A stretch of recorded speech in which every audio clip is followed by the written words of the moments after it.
공급 이야기 나왔었죠. 물론 부정적인 이야기도 많이 나오고 있습니다. 예를 들어 태릉이 10,000가구였는데 6,800가구로 줄었다. 그리고 대체제를 찾겠다고 하는데 되겠냐? 반대가 심하다. 당연히 주민들은 반대할 수밖에 없어요. 왜? 공급 때문에 집값 오른다고 언론에서 그렇게 때려대는데 공급 들어온다고 하면 집값 떨어지겠구나. 그것도 공공공급이니까 싸게 들어온다고 하니까. 그 생각으로 지금 반대하는데 주민 반대에 부딪혀서 못하면 집값 못 잡습니다. 자, 그리고 그 외적으로 공급대책 여러가지 발표됐죠. 뭐라 그랬어요? 패닉바잉 잠재울까? 주택공급대책 줄줄이 발표하고 있다. 자, 이번 달에 이슈가 많아요. 8월 25일날 지금 발표가 된 거죠. 그리고 26일날 금리 발표됐죠. 그리고 27일에 주정심 회의 있어서 규제 지역이 확대될 가능성이 높아지고 있다. 그리고 지금 임대주택 반대하는 인간들은 대부분 투기꾼들이고 민간 임대 노는 인간들이고, 그러면서 사전 청약 민간 분양도 10만원, 그리고 올 하반기에는 6,000호 공급하겠다. 더 많이 공급하겠다는 거죠. 사전 청약, 본청약은 그냥 일반 청약이라고 보죠. 그러면은 사전 청약은 무순위 청약과 일반 청약의 중간 정도의 입지를 가지고 있다. 그래서 당첨이 돼서 들어가게 된다면 청약통장을 쓰지만 포기하게 된다면 무순위 청약처럼 페널티는 없기 때문에 들어가기 용이하다는 거죠. 그러면은 사전 청약에 당첨된 사람들은 포지션을 보고 집값이 올라가게 되면 집값이 올라가네? 그럼 내가 지금 분양가 비싸다 했지만 저렴하게 잘 샀네? 라고 생각할 거고, 집값이 떨어지게 되면 사전 청약은 포기하되 일단은 지금 당장 집은 안 사겠죠. 나중에 다시 올라가더라도 청약 들어가지 하는 든든한 뒷배가 있는 거죠. 한 1, 2년간. 그렇다면은 이들은 매매에서 빠져서 수요 감소의 역할을 만들어낼 것이다. 자, 그래서 확대하겠다고 했습니다. 민간 사전청약. 기존 사전청약 물량 합쳐서 16만 3천호고 이 중에 13만 3천호를 수도권에서 공급하겠다. 수도권 위주로 공급대책이 계속 나오고 있어요. 그렇다는 건 무슨 소리예요? 지금이야 공급 부족 난리치고 있지만 지금 일단은 공급 부족이 아니고 거기에 수요가 감소되고 있는 상황에서 물량이 앞으로 지속적으로 들어온다. 장기적 침체를 예고하고 있는 거죠. 쥐들이 그랬어요. 일본에서는 인구 감소 때문에 집값이 떨어진 게 아니라 오로지 공급 때문이다. 근데 당시에 일본의 공급량이 연간 전국 한 100만원 정도 됐었다. 근데 지금 보면은 한 40만원씩 들어오죠. 그렇다면은 당시에 일본 규모가 지금 우리나라 인구 규모의 1.5배 뭐 이 정도 나오는데 공급 규모 보면은 결코 부족하지 않죠. 인구도 더 가파르게 감소하고 있고 공급도 인구 대비로 훨씬 더 많이 나오고 있고, 그런데 왜 오른다고 하냐? 장기적 일본식 침체는 없다 이런 얘기를 하냐? 자, 그러면서 누구한테 많이 확대하겠대요? 3080 하반기부터 사전 청약 공급하고 분양 13년 소유하는데 패스트트랙으로 2.5년으로 단축하겠다. 공급 속도 내겠다는 거죠. 사전 청약이 불안 심리 해소에 도움이 될 것이다. 물론 사전 청약에는 문제점이 몇 가지가 있습니다. 첫 번째는 평형이 작다. 그리고 두 번째는 뭐예요? 높은 분양가. 물론 임금 시세보다 높다, 분양가보다 높다 이게 아니라 그냥 분양가 자체가 거품이 낀 지금 가격에 맞춰져 있다. 이 두 가지 문제가 있지만 일단은 불안심리는 공급이 많이 들어온다고 하고 사전 청약을 하는 사람들은 수요에서 빠지게 되기 때문에 영향은 줄 수 있다는 거죠. 평형이 작은 것은 그들이 말하는 것처럼 8사가 선호 평형인데 그렇기 때문에 집값이 오른다 그런 내용 때문에 하고 있는 게 아니라 저희가 공공공급의 평형이 작은 것의 가장 큰 문제점은 인구 감소가 문제가 된다는 거죠. 8사 정도면 애를 한 둘 낳고 살 수 있는데 물론 5구에서도 살 수는 있어요. 그런데 아무래도 작은 평형의 집이라면 아이를 계획하기가 힘들어지죠. 집이 좁은데 더 큰 데로 이사 가야 되지 않나? 근데 이사 가려면 또 돈 들고 또 집 구해야 되고 나중에 어차피 이사 갈 거 처음부터 큰 거 사야지. 집값은 계속 오른다는데 이런 심리를 잡는데 영향을 끼친다는 거죠. 그러니까 아예 저런 평형을 분양받는 사람들은 내 평생 거주처로 생각하기 어렵기 때문에 영향이 간다. 출산율에. 그런 부분을 생각하기 위해서는 적어도 실사 이상 정도는 나와줘야 된다. 여기 8사 이야기 했는데 몰리는 지역도 있다는 거죠. 과천청사는 이미 이야기 나왔었죠. 과천청사는 과천지구 계획 변경 3,000호. 근데 원래 3,000호였는데 옆으로 옮기면서 3,200호로 늘었었죠. 그리고 태릉도 축소화돼 1만호 공급 목표에는 차질 없도록 추진하겠다.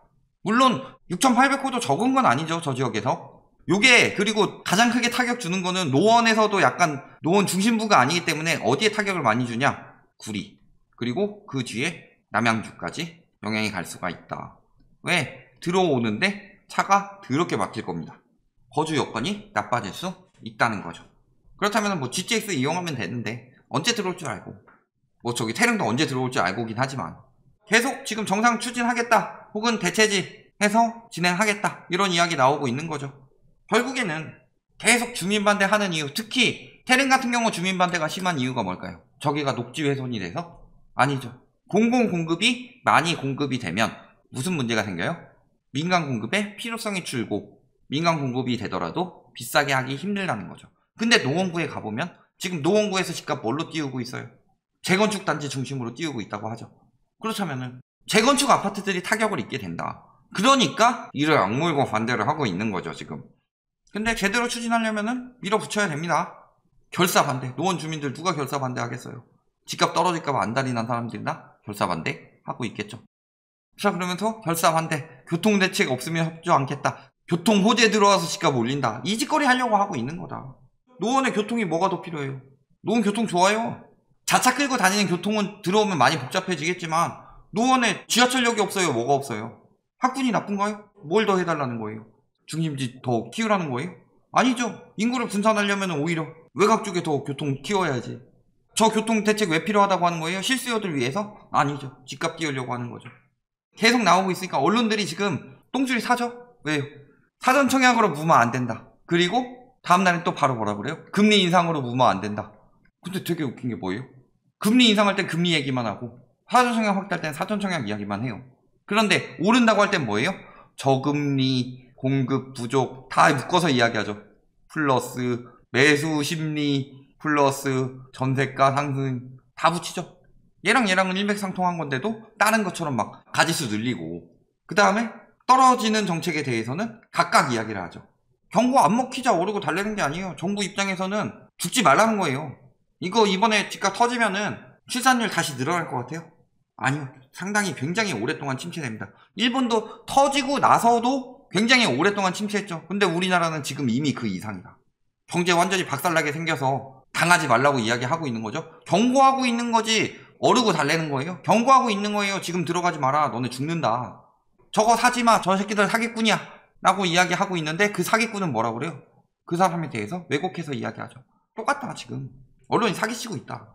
그러면서 뭐라고 그래요? 사전 청약 확대하니까 전세 불안 가중 예상된다. 이 말이 제일 기분 나쁘죠. 왜?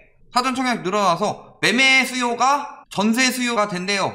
자, 그렇다면은 요 매매 수요가 전세 수요가 되는 건 어떤 경우예요? 실거주를 바탕으로 이야기를 하는 거죠. 갭투기 하는 사람이 매매 수요가 전세 수요 돼가지고 갭투기를 세채 내채 하려는 거를 전세를 세채 내채 들어간다. 이건 말이 안 되는 거잖아요. 그러면은 매매 수요가 전세로 남는다는 건. 근데 만약에 매매 수요가 매매를 하게 됐다면 어떻게 되죠? 매물도 하나 줄고 공급 하나 줄고 수요 하나 주는 거죠. 그리고 매매하려고 했다가 그대로 전세로 남는 사람은 공급도 수요도 아무 영향 없이 그대로 남는 거죠. 전세 수요가 그대로 전세 수요로 남는데 왜 전세 불안이에요? 매매하려다가 전세로 갈아타게 되면은 분열해서 두 채 전세 받나요? 저딴 이야기를 하고 있다. 사전 청약 이런 거 때문에 전세 불안된다 개소리고, 전세난 부추기는 건 딱 두 가지밖에 없습니다. 금리 인하하고 멸실. 요거 두 가지만 아니면 전세난 부추겨질 일이 없다. 그러니까 MB 정부 때 보금자리 지구하고 뭐 몇 가지 추진하라고 멸실 나고 금리 내리니까 전세가가 오른 거예요. 집값은 떨어져도 전세가가 오른 게 금리 인하랑 멸실 때문이에요. 요거 두 가지가 갖춰지지 않는 이상 뭐예요? 전세가가 언제까지 올라갈 수 있냐? 전세 수요는 그대로인데. 근데 금리 인하하면은 월세 수요가 전세로 수요가 늘어나게 되죠. 멸실은 뭐예요? 말 그대로 집이 없어졌으니까. 천채가 없어지면은 이 1000명이 살 곳을 구해야 되니까 요 두 가지가 영향이 간다. 임대차법 때문이 아니라 금리가 떨어져서 전세가가 오른 거고, 그 다음에 재건축 재개발 추진하게 되면 전세가 오른다. 서초구에서 그 짓거리 했잖아요. 이주 수요 때문에 전세가 오른다고. 정책 발표 25일인데 23일 기준으로 올라갔다고 매수세는 꺾이지 않는데요.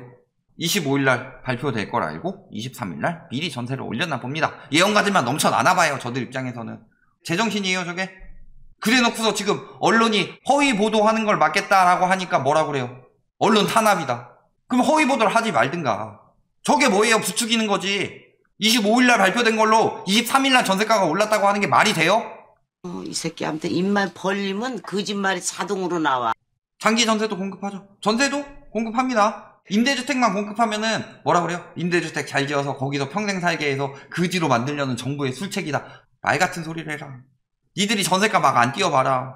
전세가 가지고 장난질 안 치면은 상관없는데 장난질 치니까 임대주택 만드는 거 아니에요. 임대주택 만들면 어떻게 돼요? 전세 수요 빠지죠. 전세 수요 빠지면 제일 피해보는 사람은 누구?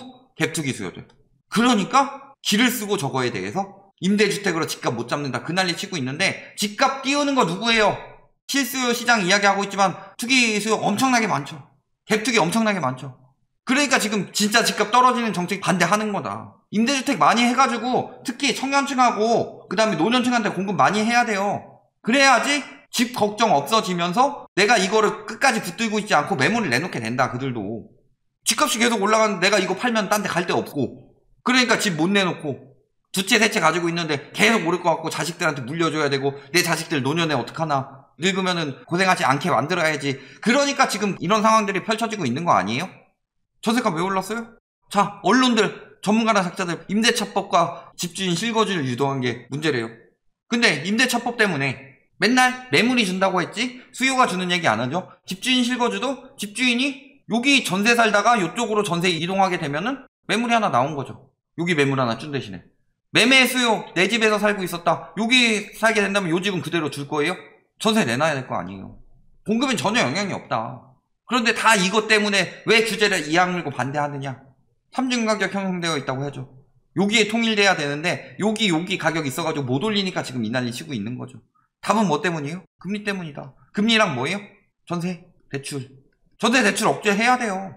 지금도 언론에서 전세 대출 억제한다고 그러면은 내가 투기꾼도 아닌데 그 난리 치고 있죠. 왜 그러겠어요? 집값 떨어질까봐 지금 안달이 난 거지. 사전청약 조삼모사다. 계속 이런 이야기 하고 있죠. 조삼모사랑은 다르죠. 왜? 사전청약을 받은 사람들 나중에 어차피 들어가더라도 수요 일단은 지금 당장 수요 감소되죠. 근데 예를 들어서 과열되었을 때 조삼모사라고 하는 거는 아침도 저녁도 똑같은 상황을 이야기를 하는 거고 지금은 과열된 시기이고 사전청약 들어오는 시기는 언제예요? 과열이 될 수가 없는 시기죠. 니들이 맨날 공급 이야기하는데 공급 폭탄 나오고 금리는 그때 많이 올라 있을 테고 그 다음에 수요는 많이 줄었죠. 인구도 감소하고 있는데 그렇다면은 저들이 하는 얘기 뭐예요? 사전청약 집값 못 잡는다. 불났는데 소화기 뿌리면 안 된다. 지금 뿌리나 나중에 뿌리나 똑같다. 그딴 얘기하는 거랑 뭐가 다른데. 그리고 맨날 하는 이야기 뭐예요? 이 인간 다 맨날 나와가지고 계속 오른다고만 하던 인간들이죠. 95%가 떨어진다고 그랬는데 나머지 5명이 딱 여기 모였네. 독수리 오영재네. 더 오른다고 하는 전문가들 더 있죠? 언론에서 말하는 전문가들은 진짜 전문가들이 아니라 집팔이 아니면 대출팔이죠. 은행 전문가라고 하는 사람들은 대출팔이일 테고 입주 하반기에도 전국에 17만 1630세대 들어온답니다. 서울에 17,800세대 들어오죠. 적어요. 시장 효과 보고 있다. 안 보고 있다고 계속 지금 심리만 조장하고 있을 뿐이에요. 결론 뭐예요?